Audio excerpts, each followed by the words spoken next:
Hey guys, welcome back to the match commentary for our Silver Division Week 2 match of the week. We got FuecocoaPuffs taking on Easton Starmies in what should be an absolute banger. I got Gamigate here joining me on the mic today. How's it going? Going good, going good. I'm excited to see this matchup between the two historically really strong players in the PDL in Easton and Cocoa Puffs. Yeah, and should be a good match. Yeah, it should Let's be a get great into it. match. Let's get right into the teams. So, here's the teams, and what are your initial thoughts? Naturally, I love Shin Ninja. As you might know, I based my entire draft around it, but Yeah, yeah, also Fluttermane, Urshifu, all strong Pokemon. Like, is really not missing anything in this team. These two teams are also like really good as well. yeah. I would have Big to fan. say, like they're kind of like in opposite directions of it's like a draft. Like on one side you have more of like the hyper offense, like maybe balance offense, maybe you can call it, versus on the other side you have more of your like very bulky balance mode with like two pretty high damage dealers in like Nihiligo and Iron Valiant. They don't shoot Rillaboom either. Rillaboom does big damage as well. Yeah. Yeah. I think it should be a really good matchup. I have to say, I think I would maybe favor Easton's team on how bulky it is, but I think it's like a really close matchup, and like I think it's just gonna be all about execution in this battle. I do think the Urshifu plus Fluttermane core really puts a lot of strain on Easton's team and the builder. Yeah, Because, like, Iron Valiant gets outspeed by Fluttermane, and then Urshifu Dark can really just go in on everything else. yeah, maybe like a Very Scarf like variant. Terra. I don't think even Scarf. I think just like Fluttermane with the booster energy and then just big damage Urshifu. Yeah, Just have a Terra for Valiant. It looks really strong into this team, so I do think, as it goes, I think Cocoa Puffs' team might have the better matchup. And okay. actually, maybe it's pretty 50-50. But yeah, I feel Urshifu is really going to be a problem for Easton's team. Yeah. All right, let's get into the type charts. What do we think about these type charts? They both look so good. Yeah, naturally, there's not a lot that's really weak from either side. Was maybe a bit of like Fairy weak from Easton's, but like Fairy's just such a strong type that it kind of makes sense that all your Pokemon are weak to it. Yeah, probably obviously like one of those Pokemon are gonna probably take the Terra to not die to a Fluttermane Dazzling Gleam or like Moonblast set, Yeah, obviously, and yeah, type charts are pretty balanced. Nothing like too crazy that you can like kind of like abuse and spam on each other side's team. there's maybe the argument of there's no Ice type for Pokemon that's really gonna spam Ice type moves from Cocopuff's side to kind of abuse that because he does have a lot of Ice weak mons, but then again, he also has a lot of Ice resists as well. He's got Starmie, he's got Suicune, he's got Heatran, just making Y- this type chart look beautiful. Yeah, only ice moves I could really see from coming out from Cocoa Puff's side is maybe like a Blastoise Ice move, like Ice Spin or Ice Beam, whatever. Maybe, and like I guess only one other is Fluttermane with Icy Wind. But you do got also Sereni with Triple Axle too, so like that's like maybe some niche like coverage to try to like surprise Easton. Thirsty Poo probably also gets like Ice Punch too. Really? And I didn't know that. it gets so many things. Um, yeah, nothing really from the typings here, but like they're all very good. Maybe flying might be Easton's out with like maybe a Terra Blast flying from the Thunderous, but even then, Yeah. I could Rotom also and see maybe Rillaboom going Terra Blast flying, maybe with the acrobatics. oh, that could be good. Yeah, with Yeah, like maybe Grassy Seed. yeah, that'd be cool. That'd be pretty cool. Yeah, I think that's probably it really, because like nothing really you can spam on type charts. It's like pretty safe. Yeah, it's all very balanced out here. That can't really fault any of them. And not to Yeah. mention, this is not even factoring in like grassy terrain, nuking all the ground weak. Yeah. I guess also gotta consider the Shedinja also warps the typings, right? The weaknesses. Well, I guess it's yeah, not but really doing anything it here. works it, but it also helps because you want to be always bringing something at least super effective on base Ninja, because there's a chance they just have to burn Terra on another Pokemon. Yeah. Like in a dire situation. You can have Ninja and Terra it, but you can also just not, and it's still a scary Pokemon. Lots of immunities though from both sides. Lots of immunities for different typings. Yeah. Alright, and we'll get into the last part, which is the BST, the stats. Obviously, Easton having the much bulkier team versus the more hyper-offensive team is a little bit squishier on the defensive side. Easton's really base stat hunting. Look at those. Look at that beautiful stat line right there. Yeah. I mean, he even has like a higher physical and special attack on both sides. Yeah.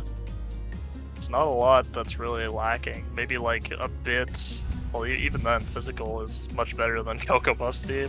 Yeah. And his speed is pretty decent, right? He has a couple Pokemon above 110, which is I think the average, the kind of speed you want to be above to like be considered like pretty fast. Well, this faster though, he does have to deal with no. I guess he has like Thunder Wave and stuff from Prankster Thundurus, but Talonflame getting up like Tailwind, and all of a sudden these like his edge and speed really doesn't matter. Yeah. Not to mention Fluttermane also just outspeeds always because it's just the outright, yeah. Ever. Booster speed, yeah. And that Talonflame Tailwind would definitely help out Pokemon like Hydreigon and Urshifu being able to outspeed like Latias and Iron Valiant if it's not booster speed, Starmie, Thundurus. It's very nice. As the speed control is a little bit weak on Easton's side, besides like what he has T-Wave, and I guess Latias also has Tailwind.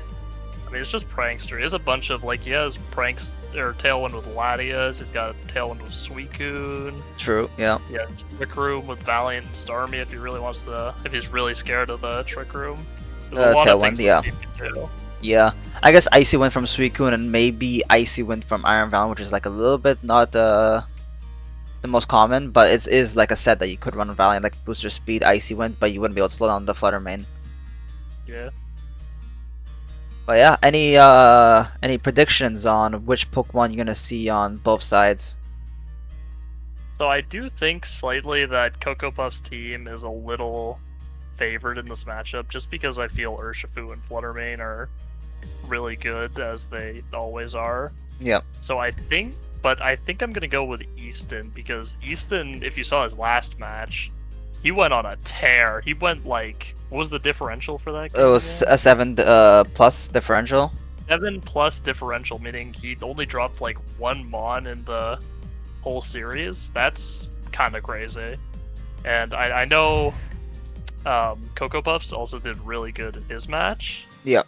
Maybe I might have a similar one, but I do think Easton as a player often is able to run certain spicy techs, and CocoaPuffs, who's a very heavy prep-oriented sort of player, but he still kind of runs standard-ish sets. Well, not super standard. All Draft League sets are kind of not standard, but... Yeah, I would have to say for myself, I think I'm gonna predict CocoaPuffs winning, despite Easton having like a complete, absolute like domination last week.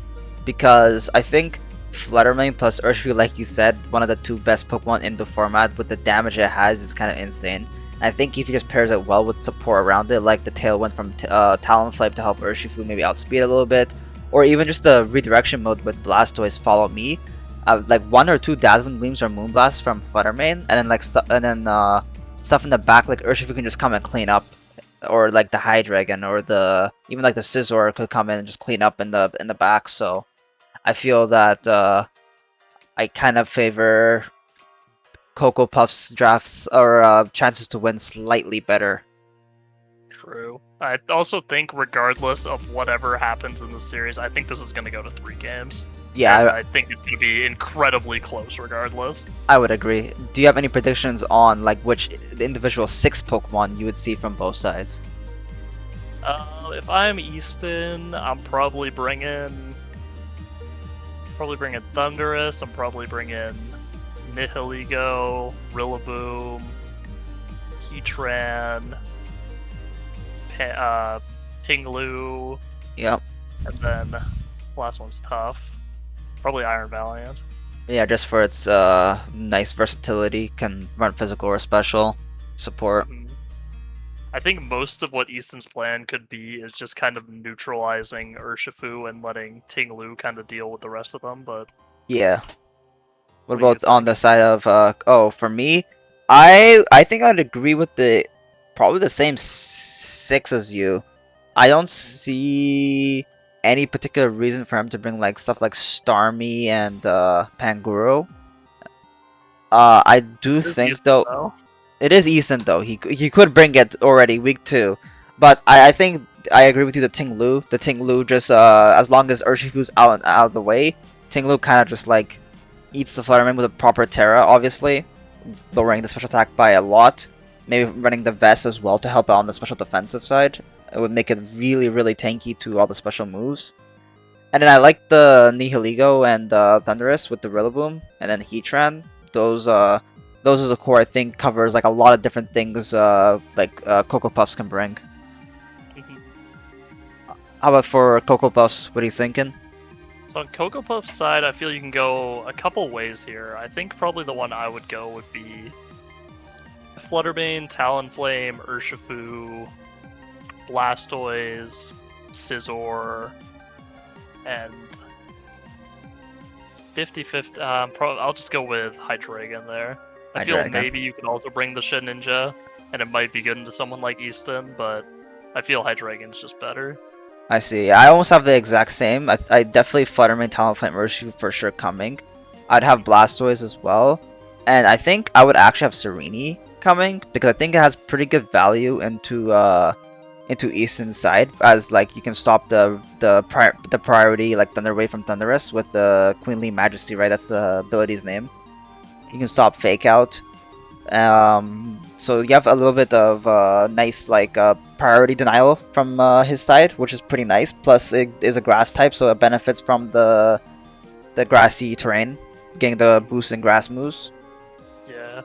Also lets you deal with like things like Suicune if it doesn't Terra, because I feel it doesn't have too many things to deal with like bulky Suicune, like instead of like outright like just dealing damage with like Moonblast or like maybe like a really strong Dark or Fighting Stab from Urshifu.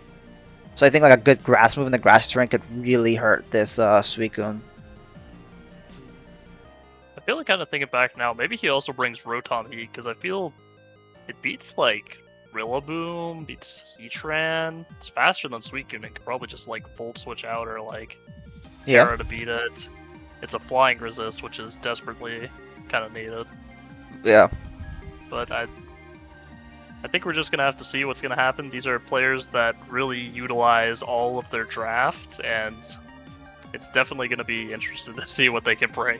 Yeah, it's gonna be a banger. Any closing remarks before we get into the battle?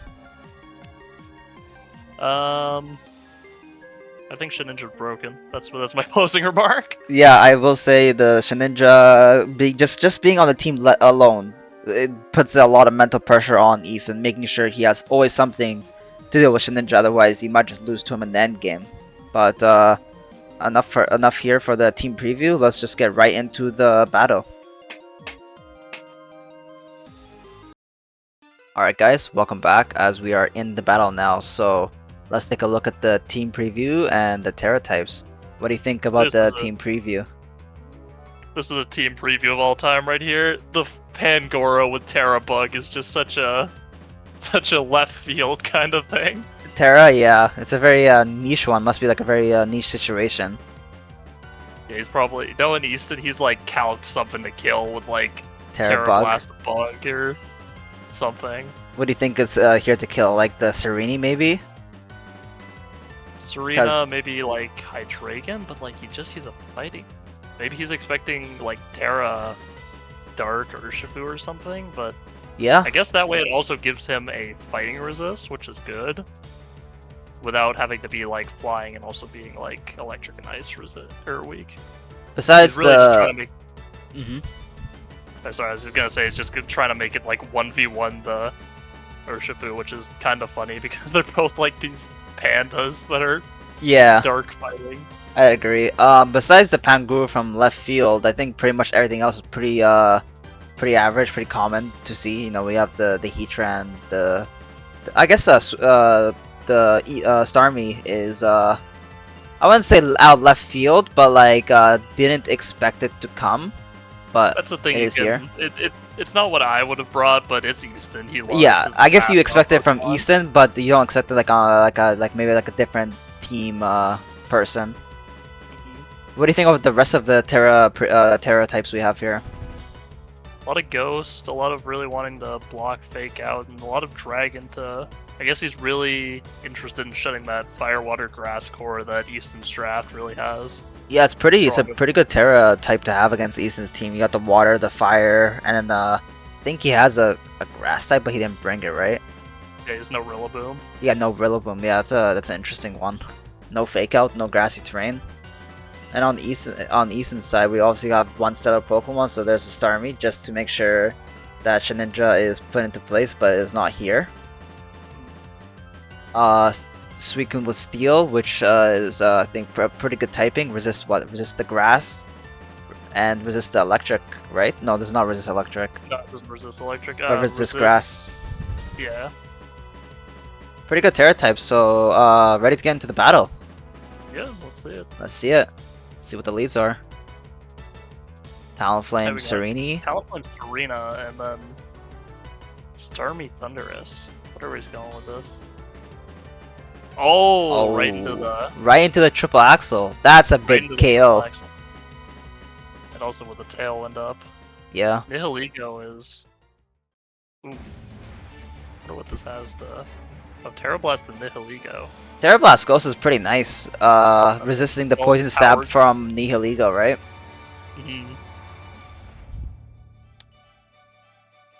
The Protect, but oh. The Colbur Berry Starmie. Unfortunately, too low to survive the hit. Not really sure about the Terra Steel here. Double Protect. I'm not sure. Yeah. What's with the double? Was that double Protect that we just saw? Yeah, that was double protect. I'm guessing he also just forgot that like Urshifu the Urshifu goes through because it's Unseen Pokemon. Fist. Yeah. Yeah.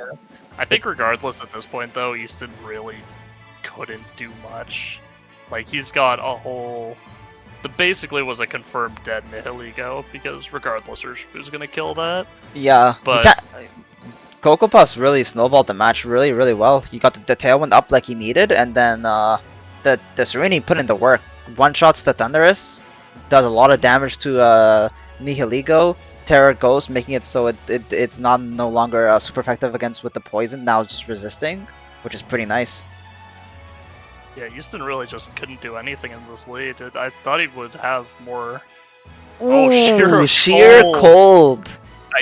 You do play to your outs there. You do play to your outs. I have a feeling I might know what the Starmie could be if he's running Sheer of Cold Suicune. Yeah. Although, even though if he did land the Sheer Cold, the battle was just practically over because he still Puffs still has another Pokemon in the back. Well, if it was, say, Scizor or like Fluttermane, you can't really do a lot. The Suicune if it's like Calm Mind and has like Rest or something. Yeah, fair enough. Maybe like Chesto Berry with Rest. Yeah, Chesto Resto, real single strats in here, but definitely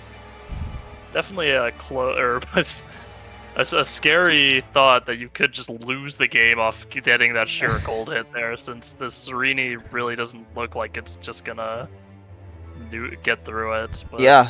Well, Easton's now down 1-0. So what do you think Easton needs to do what does he need to adjust to bring this back to even score? I think he's just gotta have something to match Tailwind or like something with Snatch. I have a feeling he was thinking of doing like Thundurus there to kind of stop the other Pokemon, but Sereni's priority blocking ability, Queenly Majesty, just completely shut it down and just instantly killed him too with the triple axle. Yeah, the only thing I could see that Thundurus could do there that's not priority would be the Electro Webs and just like lowering the speed by a little bit because it's not priority. It's still slower in the Tailwind. Yeah. So yeah. He's really got to have like a Snatch or like a Trick Room or some form to match that speed, or else I think he's just gonna get cooked. Yeah, Thunderous also can't use any of its like nice moves, like Eerie Impulse, for example. Another nice move for Thunderous to lower the special attack, but it doesn't even seem like special attack is the issue because these physical attackers are just dominating. Yep. All right, should we get into game 2? Let's see it. All right, You know, Easton adjusts here. the same lead for Cocoa Puffs. Same lead. Got New the lead. Heatran introduced. Heatran, another instant Terra. Oh, the Chopple Berry. Easton is known for his resist berries. Yes. Let's see what the Heatran does with. Okay, Heat Ooh, Wave. it's a crit. No burn. This is going a lot better for Cocoa Puffs here. Oh, and then the You mean switch and Easton. a Terra Fairy. Or sorry, Easton, yeah. Big Terra gets Fairy. the lead perfectly and gets the Dazzling Gleam off. That's some big damage from the Helio there. Back to the Heatran on the pivot. I guess he's hoping to see another grass move into it, but nope, it's the Terra Blast Ghost. And then probably a double protect. Oh, Probably should have low kicked oh, instead of Terra Blast Ghost there. well, it was a Starmie there. Oh, and true. A physical Suicune. Oh, that's interesting. That's a set here. In the end game, it does not look good for Easton. He started with the lead, but now it's looking tough. Starmie can but he does get the burn. Ooh, still doesn't matter. Oh. Wow. And Cocoa Puffs just takes it 2-0. Pretty, I would say not, I guess pretty dominant in game 1. Game 2 was a little bit closer, but overall, I think the prep from Cocoa Puffs side just overwhelmed Easton. Yeah, I feel Easton, he probably could have had maybe like a snatch or something to really deal with this priority tailwind, but it just seemed like he didn't have anything. Yeah, he I just am got interested to outsped. know- Yeah, he didn't bring the Pangoro either, so I guess we'll never know really what his secret was, but yeah, it really just feels like Easton his whole team was slower and he just let the offense just completely topple him over. Yeah, I have to say, this Sereni put in the work. This Sereni really put in the work. As like, we got the low kick, the Terra Blast, Seed Bomb, Triple Axle. Like, I think the Sereni just like covered for so many different options Easton had. Yeah, Sereni definitely it seemed like it was just the perfect Pokemon for what Easton brought, since like, even looking at his team, I'm not sure that Sereni would be like super effective, but here you see him what he brought. Yeah. Just went completely. Also just blocks all the priority, even if Rillaboom's here, can't fake out, can't grassy glide. Thunderous can't use any of its pranks or moves on the opposing side, which is really tough. Just no answer for the Sereni with the Terra Ghost. Terra Ghost was just such a nice Terra. I guess maybe he could have adapted and brought the Panguru and used a Dark move, but he just didn't have enough in the tank to kill the Sereni or match the speed. Yeah, the way Cocoa Puffs played this too, instantly tearing the Serena, I'm like, are you sure you want to go with that? Since Yeah. it can be tough, but he played well. He went with his offense and he got the win. So Yeah, didn't even have to use his Fluttermane at all. Mhm. Just Sereni plus Urshifu just kind of did it in Easton. Yep. Maybe Easton could have prepared a little bit better for the Sereni. Maybe he was not expecting Sereni to come, and maybe all his like speed option tech was on the Thunderous, probably. So he just had nothing to just like deal with this Talonflame Tailwind, or no like priority moves, just one shot the Talonflame before the Tailwind can go up. So that puts. Go ahead. Sorry, I was gonna say I feel just not expecting sort of less not that really every mon, but Sereni isn't really regarded as like the top mon of Cocoa Puffs teams here. I guess but it's proven its value right here. Yeah, undervalued Pokemon. That puts Cocoa Puffs at 2-0 and Easton at 1-1, which is pretty hard groups. The Silver group, as we saw like before, we talked about it, how it was like a pretty tough group. We got like people like Cocoa Puffs, Easton. Trying to remember some of the other ones on the top of my head, but I just remember that Silver group was a really hard group. So this was a pretty good match. Any closing remarks before we head to our interview? I'm a little The one thing I feel that I'm a little confused of is I thought Ting Lu really was the big man here for Easton. I was a little shocked when he didn't bring in a preview, but I thought he'd have a plan to sort of deal more with all the things, and like a big defensive Ting Lu could have really put in Helped a lot out. of work here. Yeah, I But now even wonder. honestly, looking at the team, he's got a Serena and a Scizor, and you'd have to basically burn Terra every time it's out. Maybe it was more favored towards PuecocoaPuffs than I initially thought. Yeah, I'm just wondering how much damage the Serena actually would have done if non-Terra Ting Lu, because dark ground type, so grass moves. I wonder how much that would do. I would imagine it'd probably do just like above half, maybe, because Ting Lu's pretty bulky. It's really bulky. I'd honestly say it might even be as surprising if it did half. Yeah. But yeah, so that was the Cocoa Puffs vs Easton match of the week in the silver group. Cocoa Puffs takes it, and we'll be back shortly with the interview. Welcome back, guys. We're here in the interview phase, and I still got Gamgate with me and our winner, Cocoa Puffs. How do you feel with this big win? Yeah, pretty good. I'm happy to start the season off 2-0 here. Pretty big win over what I think is like probably my strongest opponent on the schedule, or if at least one of my strongest opponents. So good to get it out of the way, get the win, and kind of sets me up for a good playoff chance. 100%, definitely agree with that. I definitely think my favorite Pokemon here was the Serena, obviously. The Serena was just, it covered so many different things for your team. Into Easton's team with like the Seed Bomb, just hit like all four of those moves just like super effectively, or like just covers for a lot of different Easton's different Pokemon. That Terra got Ghost as well, offering the resist to the Nihilego, which was like the one counter I think he had. What's your thoughts, Gamma? I was a big fan personally of the Sash Urshifu. Easton, I feel a lot of the time, he usually focuses on like killing things exactly or dealing with like resist berries, so having like a guaranteed Pokemon that'll live a hit is pretty good, especially on your sort of more offensive team that kind of just broke down Easton's core. Yeah.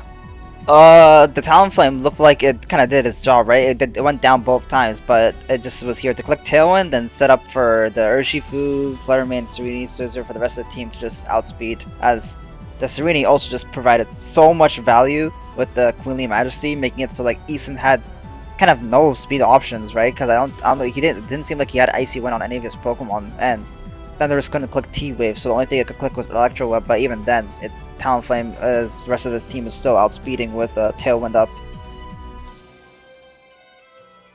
Yeah. I mean, that was the game plan. My team was, I think both of us had teams with different schools of thought this season. It's a little new for me working on more of an offensive team. I'm used to more of a balanced or some sort of gimmick team, but yeah, it was Talonflame definitely did his job getting the Tailwind up and just guaranteeing I'm faster than everything, and then the Serene obviously pairing well, outspeeding everything after the Tailwind and protecting Talonflame so it can get that Tailwind up for free. Mm-hmm. What were your thoughts on the team preview when you saw no Rillaboom? Or like even no Ting Lu, no Valiant? Yeah, I mean, obviously Easton's team, as it always is, one of those teams where any 6 of his Pokemon could come, so I wasn't too taken aback. I'm sure, I mean, we had a talk after, like, he knew the Rillaboom wasn't going to have a great matchup because of the Serena providing so much value for my team. And originally I was going to run Grassy Seed on the Serena and Grassy Glide to take advantage of the grassy terrain, but I figured that was indexing too much into the Rillaboom coming when it already deals with Rillaboom so well. So I think the Assault Vest ended up putting in so much work against his team. Yeah, especially for that Nihilego. Yeah. Also, Fluttermane didn't have to do anything, didn't have to do any work, just kind of like got the rest of the week. Yeah, you know, I know a lot of people are saying my team is a bit of a one-trick, like, usually you know which 6 are coming, Fluttermane being one of those, but, I mean, I think this shows that, yes, Fluttermane did come in the 6, but really it was just sitting there in case it was needed. It didn't have the greatest matchup into Easton's team, and I would need it for the Valiant if the Valiant came. Obviously I'm running Booster Energy Special Attack and not the speed, so if Valiant was running the booster energy speed, it would be outsped, but I figured just the threat of it enough would dissuade Easton from bringing his own booster energy speed. So I got to be a little more greedy with the set. But yeah, not needed this week. I figured the Ting Lu also provided a lot of trouble into it, which didn't end up coming, but yeah. Any thoughts, Gamagate? Was there anything you feel like different Pokemon that you thought maybe you should have brought in the Fluttermane slot, or you're just confident with what you bring and just Fluttermane just wasn't really needed for the stuff he brought? I definitely could have seen a Rotom Heat coming this week as an option. I feel like it dealt with a Suicune really well. I was thinking about a Choice Scarf trick set to deal with some of his bulkier threats, like Suicune just, neutralizing it. Passing off the Choice Scarf to something that really doesn't want it. But I ended up deciding against it just because I feel like if I was ever bringing Rotom, I'd rather just have my other Talonflame, Serena, or Shifu Scissor core, whereas Fluttermane provided me like a different core with a redirect mode on the Blastoise. And also, I felt like Rotom might want to Terra, pick up some kills with Thunderbolt on offensive Terra, and I felt like I already had so many Terra Hogs of my team. If Blastoise is coming and Rillaboom did come, it would need to Terra. Serena wanted to Terra, Scissor wanted to Terra if it was in front of the Heatran, so I didn't want to bring another thing that would be a Terra Hog. Understood, yeah. I'll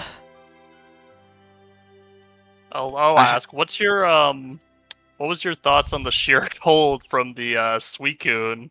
All Sure. gave us, of course, a mini heart attack from that giant animation. I'm sure we saw you had a reaction in the chat there. What were your thoughts when he revealed that attack? Yeah, I mean, definitely really scary. When I saw it, I had a mini heart attack. it almost looked like a hit, so I got really nervous. Definitely something that was in my mind going into game 2, just the mental pressure of like, oh my god, I could just get sheer colded, so I need to make sure I'm up a Pokemon, and I have a way to deal with this Suicune. Definitely really scary. Yeah. Suicune provided me like in every mock I did, Suicune was giving me the most trouble, just finding ways to deal with it. So honestly, the sheer cold's scary, but I think I was glad to not see some other moves like Icy Wind, like Tailwind, maybe even Reflect that could have let Suicune just attrition me. But yeah. What were your like? I really like the way your team was crafted, because I feel like you didn't actually have to only lead with the Serene lead. You could have done like a different alternate mode, like with like Blastoise, like clicking Follow Me plus Fluttermane moves, or Scizor or Urshifu. So I feel like you kind of had like different ways to play if something like went wrong. Yeah, I was happy to have that secondary mode with Blastoise and Fluttermane on the bench, but after winning game 1 with the lead, I realized I don't think he has a great way to deal with it. I do think he had a really great adaptation game 2. I think he led the Heatran, if I'm correct. Yeah, he led the Heat Wave, Heatran. yeah, and I think that was a really great adaptation. It did a ton of damage, and after that, I really did think I lost game 2. There's actually a point where Nihilego was on the field with the Beast Boost, and I had to bring out Urshifu after a long think. And I thought I was behind at that point, and I thought the Nihilego might Terra Fairy, so I thought about predicting it with my Poison Jab. But I figured since I was already behind and I didn't know if I was going to win the match, I would just click Close Combat and just save that tech for game 3 if I found myself in a similar situation. But obviously ended up pulling through, so. Yeah. Did we talk about this Panguru? Like, what were your thoughts on it in the team preview? Like the Terra Bug. Any like thoughts? Do you think like that was going to sort of counter one of your Pokemon, or? Yeah, I didn't know what the Pangoro was there for at first. It kind of scared me. I